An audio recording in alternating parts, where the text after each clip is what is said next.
Up next, we have another exciting speaker. He is coming from a very rich background in performance marketing, working at Google in Sydney, in New York. We have the founder of Kaliber Performance Marketing here to deliver a guide on performance branding. So I introduce to you Robert Lai.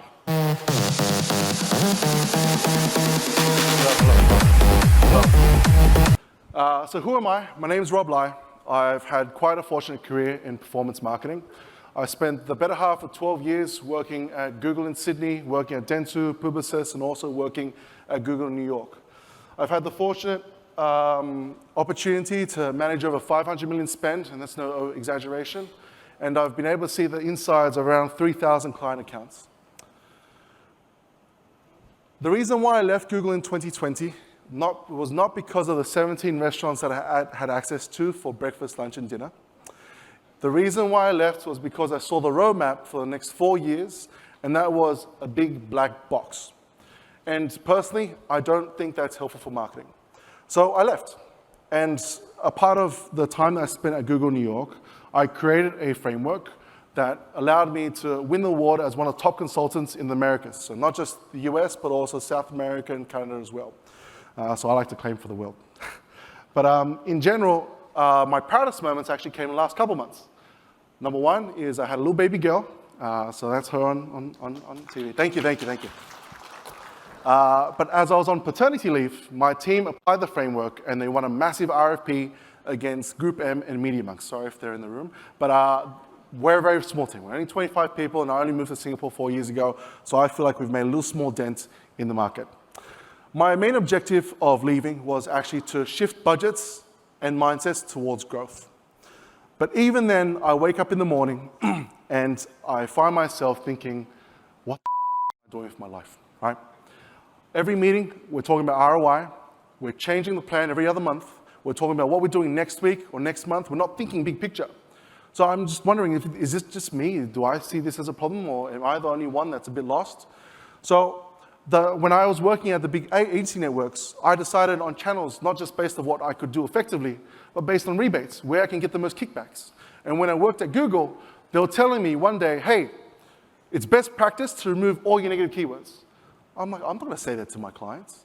There's no one going to say that. They spent millions of dollars trying to get rid of these bad keywords, and now suddenly you're telling me to flip the switch on them. So I'm not going to do that.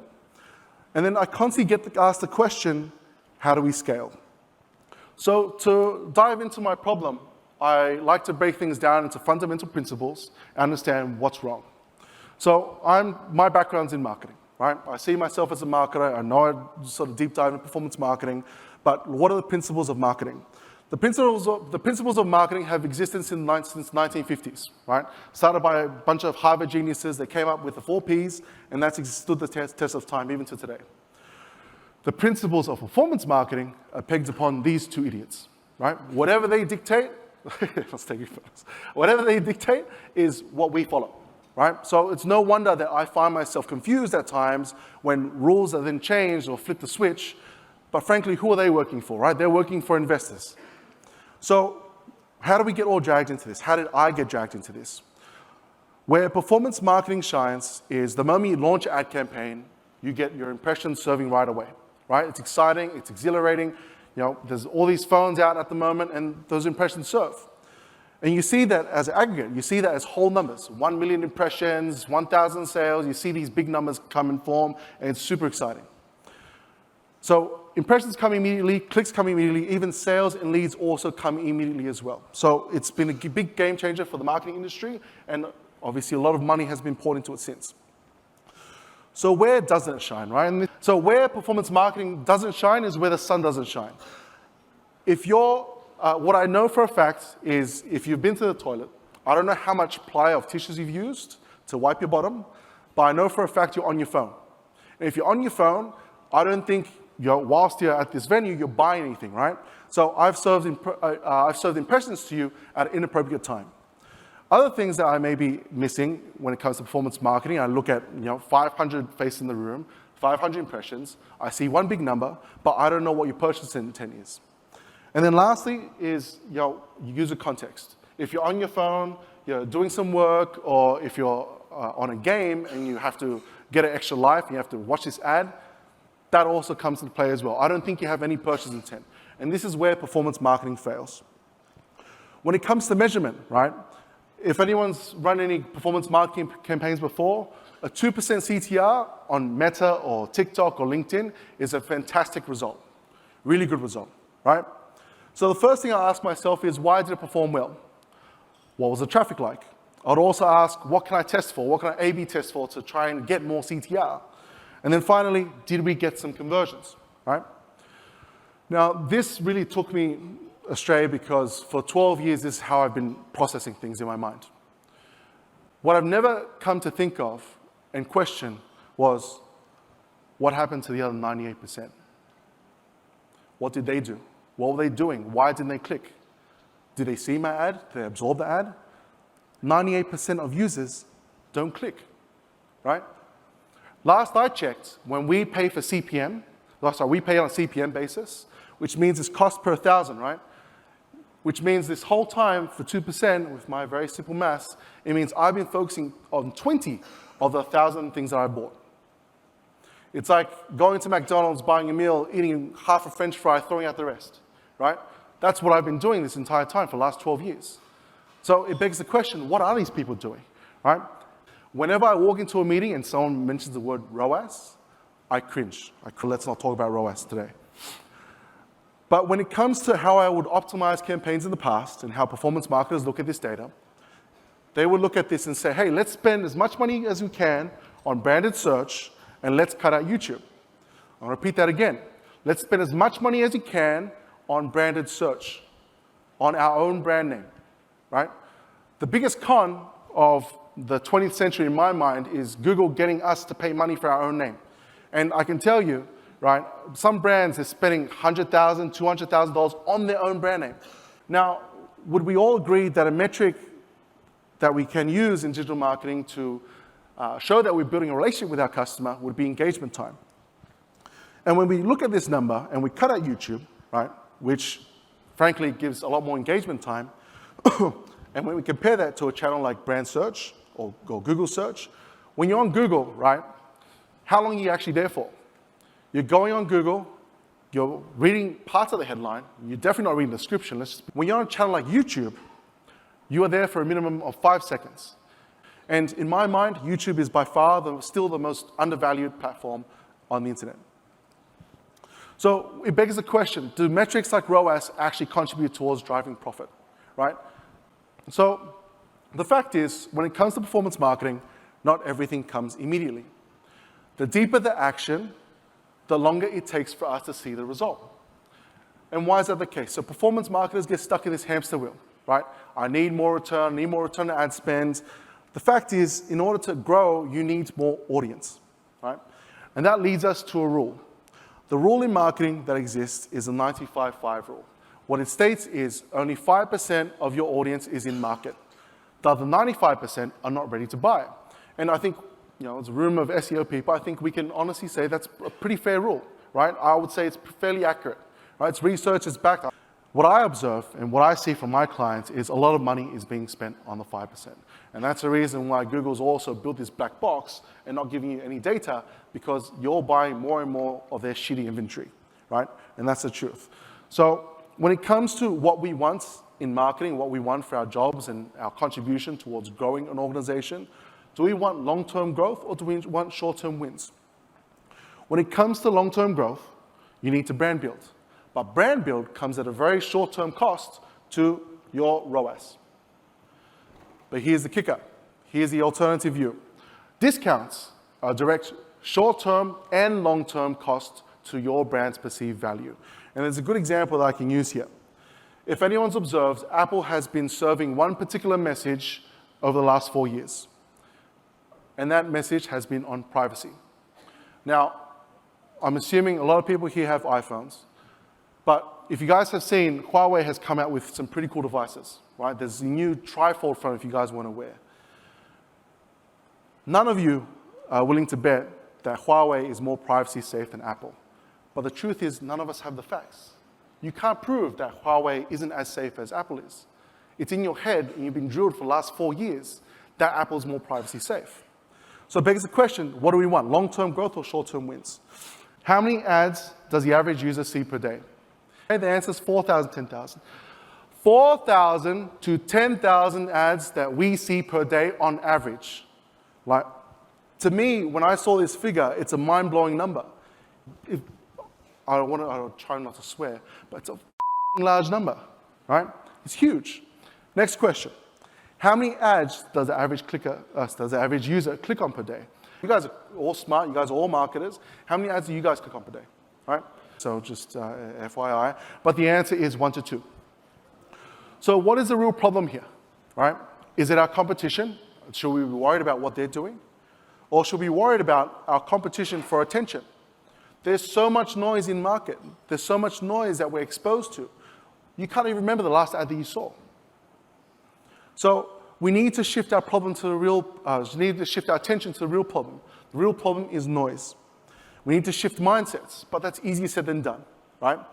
But the biggest thing we need to do is to really look at what goalposts we're working towards. If we're working towards ROAS, then we're going to make some ill-advised decisions. But what happens if we change that goalpost and we move towards things like profit or market share? Because when you think about market share, it's not just about you acquiring customers.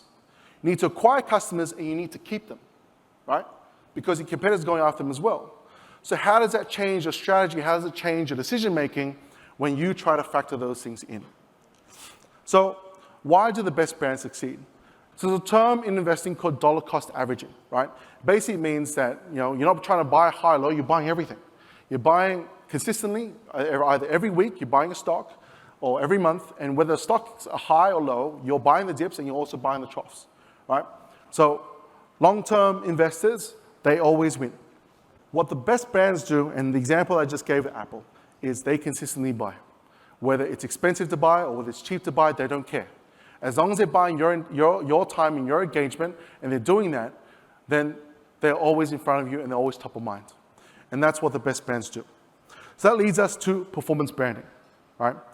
So as much as I ripped performance apart, the fact is it does drive outcomes and it does give us immediate feedback, which we need. Because brand is frankly too vague. I'm not a brand marketer, I'm a performance marketer, right? I have no idea what that world's like. I just know that in order for me to grow, I need to build relationships with customers. So we want to combine the best of both worlds, right? We want to be able to merge our quantitative analysis with our qualitative. But the most important aspect, reason why I'm so passionate about the topic, is because it allows us to be able to match the goals of an organization with that of the user. And what I mean by that is the only person stopping you from achieving your targets and your goals is the user. It's not your competitors, it's not anyone else, not the platforms, it's not SEO or not changes to the Google algorithm. The user is the one that is either going to make you successful or unsuccessful. So what are the key principles of performance branding that I'm going to cover today? So that brings us to unified goals. And we're just going to go through a quick crash course of history here. So I like to use the word CBO, core business objectives, whenever I discuss things with my clients. When the internet first started, we valued website traffic. So clicks was our core KPI. As we got smarter, we noticed that we can tag some events and track that as well. And then eventually we plugged in some numeric data and put some metrics there, and then we got revenue. We applied some percentages and added, and then came up with a number profit. And then eventually we get to a place where we're looking at customer lifetime value. Now, the reason why these are different colors is because everything in white that you see there is what performance marketers, and only performance marketers, can use. In the different colors, it then spreads across to other parts of the organization. Your brand team, your customer success team, and then for the moguls out there, they look at market share, as we discussed just earlier. So having a core business objective to unite your brand team, your SEO team, your performance team to one metric is key for performance branding success. Next up is cohesive KPIs. So as much as marketers are aware of the user journey, with awareness, interest, consideration, all see different names and stuff being used, they all focus towards that end result. So here are some alternative or cohesive KPIs to consider. And let me bring back the 95-5 rule, right? So as we just mentioned, a lot of marketers would gear things towards the 5% of people that are in market. That's where we get the biggest feedback. We see sales, we see things coming through, it's awesome, right? But the fact is that there are a large portion of people that don't know who you are, and there are a portion of people that may be aware of the problem that you're trying to solve, but once again, don't know who you are. Then there's a small portion that are brand aware, right? And at each stage, we have a different metric to provide to say that we're doing a good job in tackling the 95%. And eventually, we get to a place where we reach people that are buying now, and no one needs to be educated on that. Everyone knows what that is. So how do we tackle that with our media plans, the way we split our budgets? There's a 60-40 rule.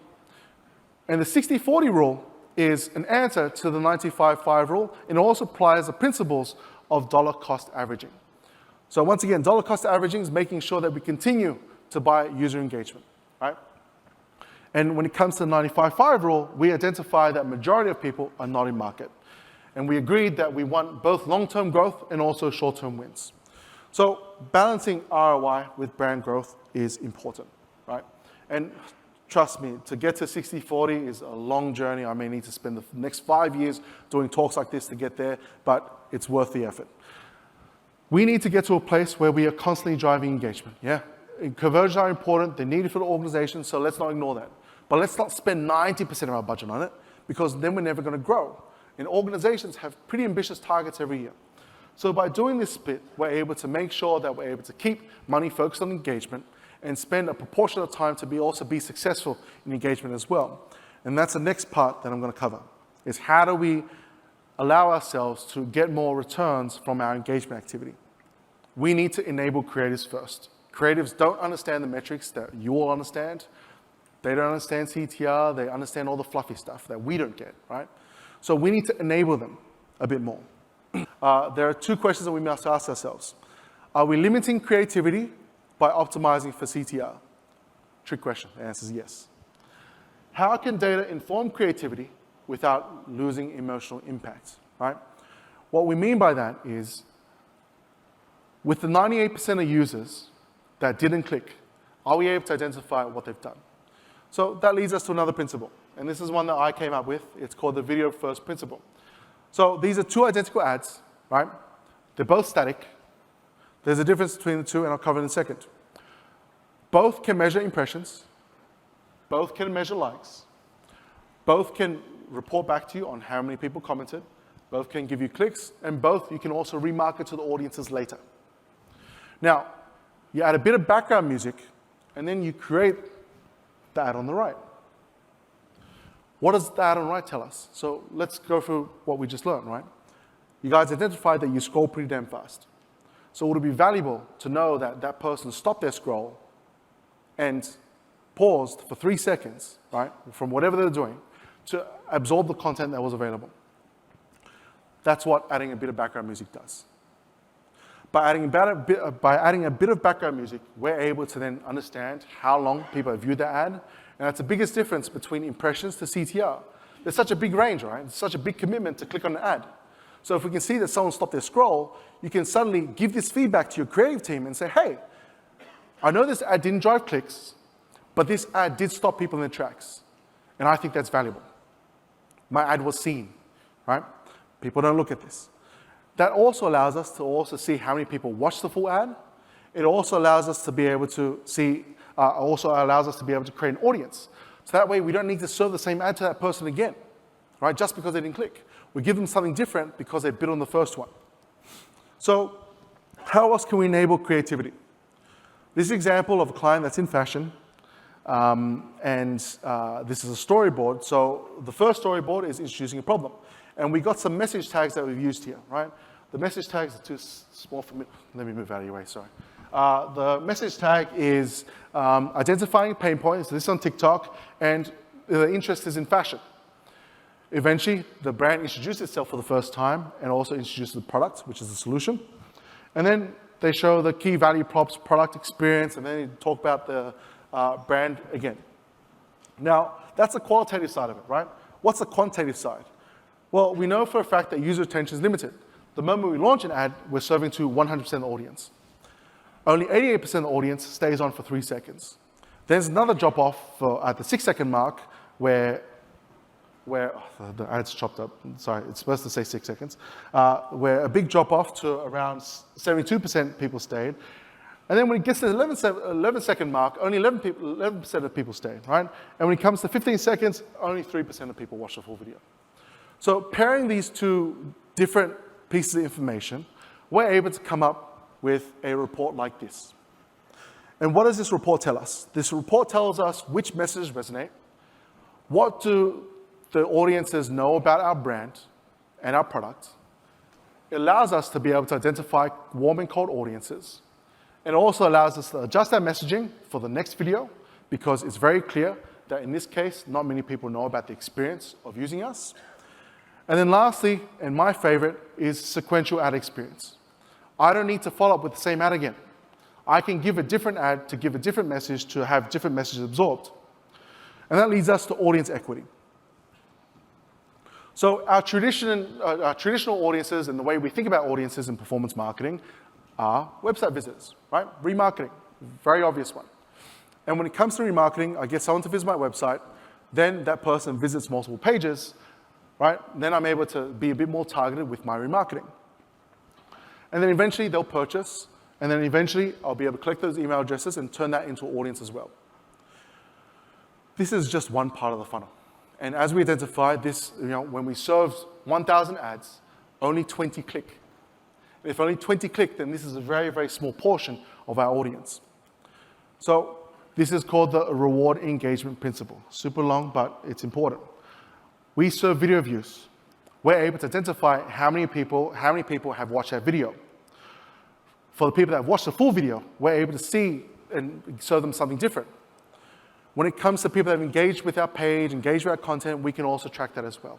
And when we put that all together into one nice view, you have a full funnel journey with cohesive KPIs and unique content opportunities to serve towards your customers. This is how you enable your brand marketers, right? So you have a full funnel view, and I'll leave this on for a little while so people can take their photos. So when it comes to performance branding in practice, and to summarize everything I just covered, right? We need to start off by solidifying our goalpost. You can't just be aiming for ROAS or CPL and whatnot. You must extend that goalpost wider for you to be successful, right? I'm a bit immature in terms of my content, but bigger and longer. Respect the user journey, right? You need to have the correct KPIs to work towards. If you don't have the correct KPIs and you just work towards purchase, then you're going to ignore the little hints and clues of whether or not you're building a relationship with your customer. And then the 60-40 rule, making sure you focus on both short-term and long-term objectives. Video first, giving you more feedback towards your brand marketers. And lastly, all audiences are assets, not just remarketing audiences. All audiences can be assets. Performance branding allows us, most importantly, is to form a language between our performance team and our brand team. There currently isn't one. They don't even talk, right? It's too much to ask for a brand person to learn about conversion rates and whatnot, and all this lingo and PMAX and all this rubbish that's out there, right? It's too much for a performance marketer to understand brand.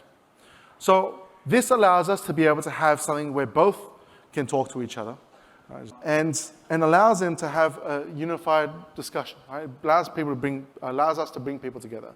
And I think in any situation, in any world situation, when we're able to bring two groups together, they're very different, I think beautiful things come about. Thank you guys for tuning in. Thank you guys for bearing with me. Enjoy.